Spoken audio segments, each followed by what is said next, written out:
સ્થાનિક સ્વરાજ્યની ચૂંટણીને લઈને પક્ષો વચ્ચે ગરમાગરમીનો માહોલ જોવા મળી રહ્યો છે. તો ચૂંટણીમાં ઉમેદવારી કરવાને લઈ ઘણી જગ્યાએ છેલ્લા દિવસે પક્ષોની અંદર વિવાદ થતો સામે આવ્યો હતો. તો ઉમેદવારી કરવાના છેલ્લા દિવસે ઉમેદવારો કચેરીમાં વાજતે ગાજતે પહોંચ્યા હતા અને છેલ્લે પક્ષમાંથી મેન્ડેટ જ ન આવ્યો તેવા દ્રશ્યો પણ સામે આવ્યા હતા.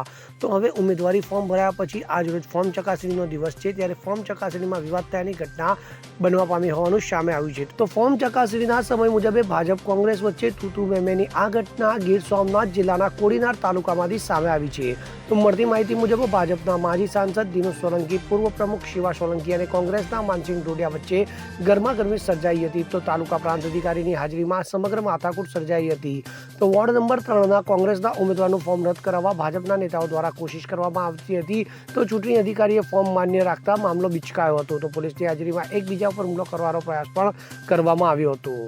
Bureau report, CN24 news. હવે જુઓ દેશ દુનિયાની તમામ ખબરો તમારી આંગળીના ટેરવે. ઉઠાવો મોબાઈલ અને Google Play Store પરથી ડાઉનલોડ કરો અમારી CN24 ન્યૂઝ મોબાઈલ એપ.